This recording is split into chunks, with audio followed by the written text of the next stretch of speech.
Labas vakaras, gerbėmiai. Prieš 2 savaitės turėjau pasirinkimą - nueiti į kirpyklą arba nusipirkti naują lituoklį. Kaip matote, į kirpyklą aš nenuėjau. Noriu jums papasakoti apie savo lituoklius. Mano gyvenime buvo daug lituoklių. Buvo lituoklis, kuris su manim jau nežinau kiek metų, 20. Aš nežinau, iš kur jis pas mane atsirado. Aš tiesiog atsiradau ir jis jau buvo su manimi.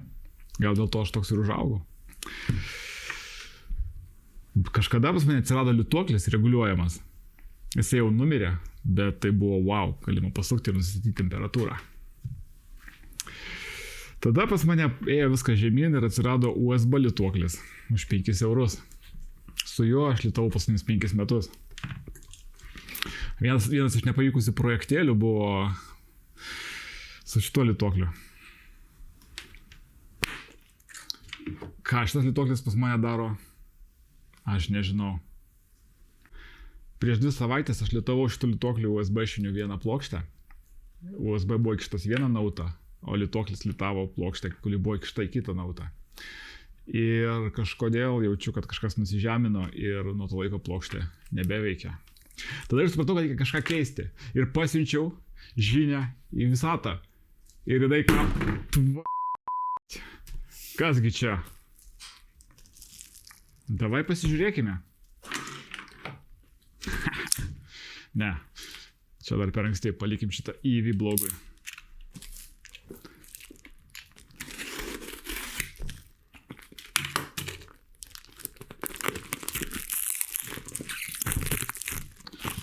Mėgstu dovanas.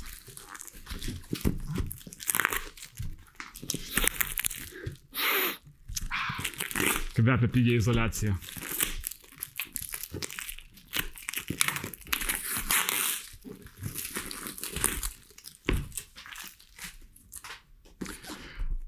iPhone A9+.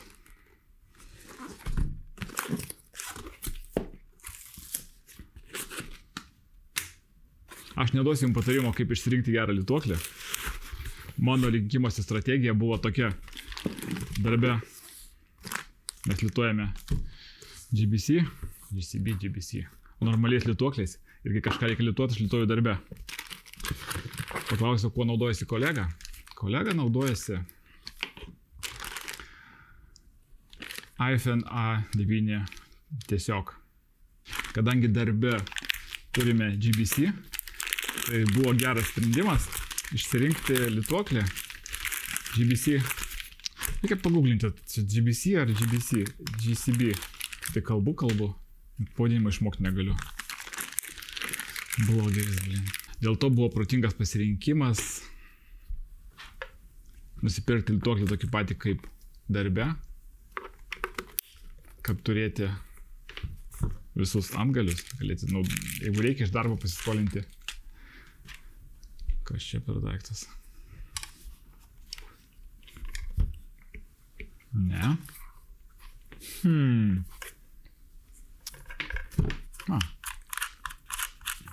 5 minutes later.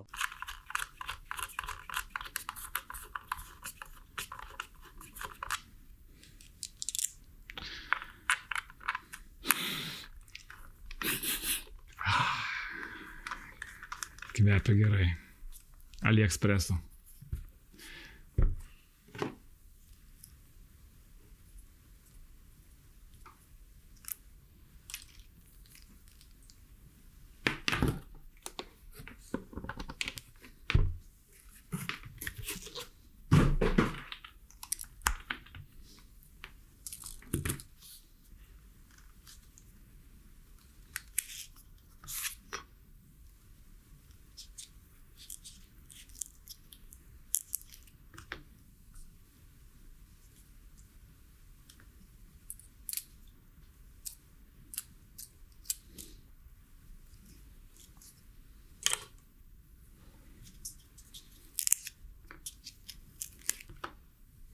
Antgaliukai turėtų gyventi čia.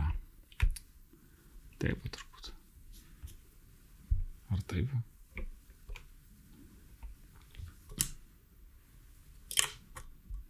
Nagi. Pabandykime jungti ir pažiūrėkime.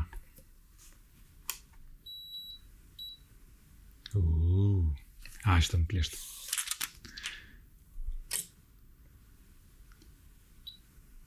Dūmai rūksta, gerulis. Darykim 350. Wow. Davai išbandykim. O kas čia?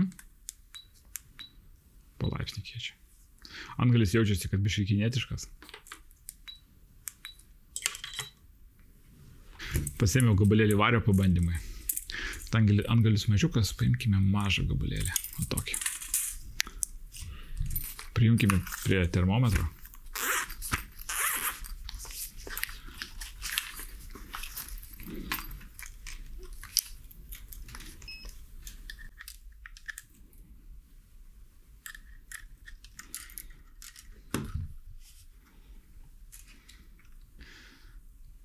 Ir padarykime tai va.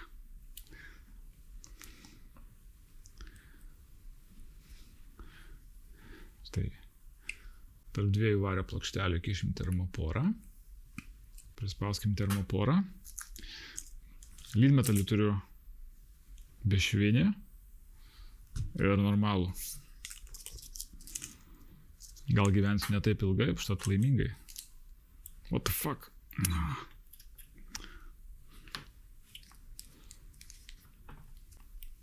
Ką žiūrėjau? O, vėl rodo. Aukidauki. Na, pabandykim.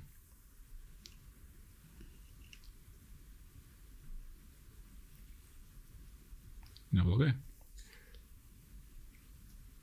Ką čia rašy gerai matuoju temperatūrą? 300.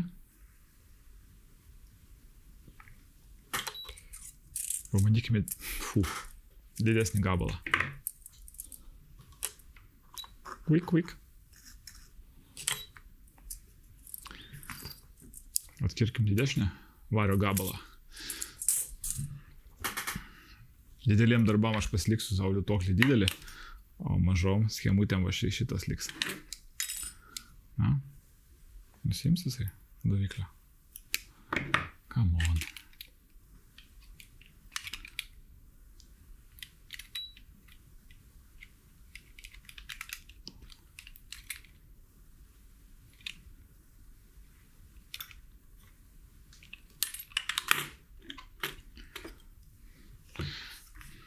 Šitą metam į šalį. Ir pažiūrėkim, kaip jis lituoja.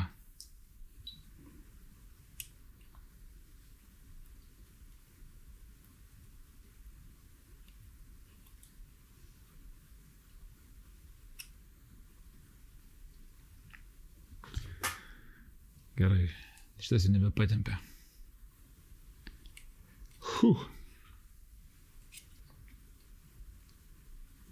Tokia plokštelė jau reikia didesnio antgalio.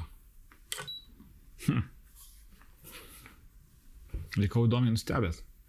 Reikės pažiūrėti, kas viduje. Pažiūrėkime, kas jo viduje.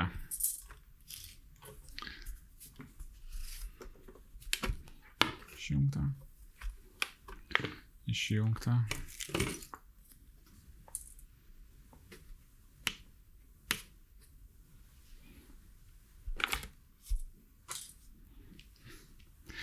Nematau varžtų.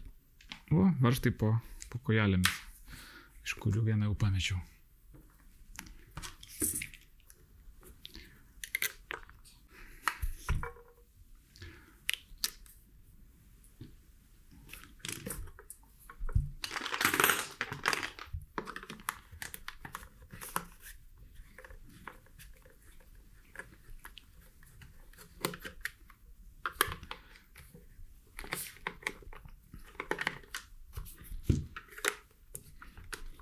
Aš nesuprantu žmonių, kurie nusiperka naują prietaisą ir jo neišardo.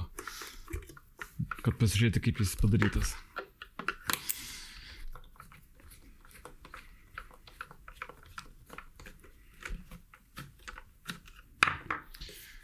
Manau, kad tai yra warranty void if seal broken.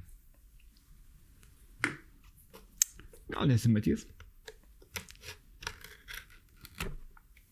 Manau, kad nesimato. Jeigu ką išsiųsiu, nepastebės.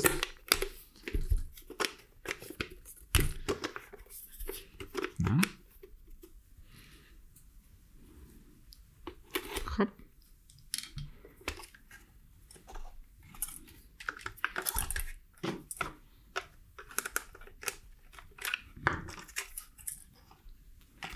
Kągi mes turime.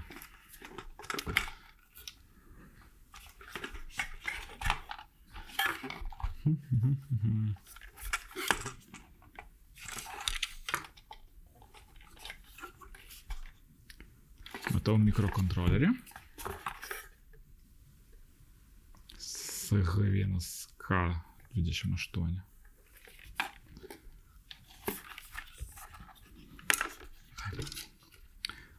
Visi kontaktai gražiai užklijuoti.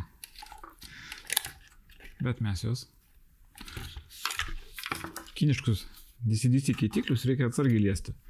Nes jie būna neįdeda varžos, kurie iškrautų kondensatorių ir galima net ištraukus iš rozetės po kurio laiko gauti per nagus.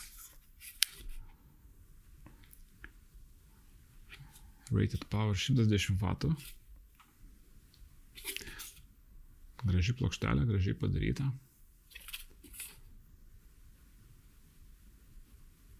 Prašumėlis.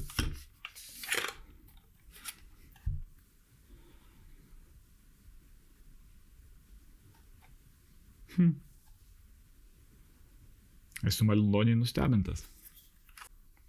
Kągi, dabar aš jį surinksiu ir po kurio laiko, kai išbandysiu, galėsiu papasakoti apie šiek tiek daugiau.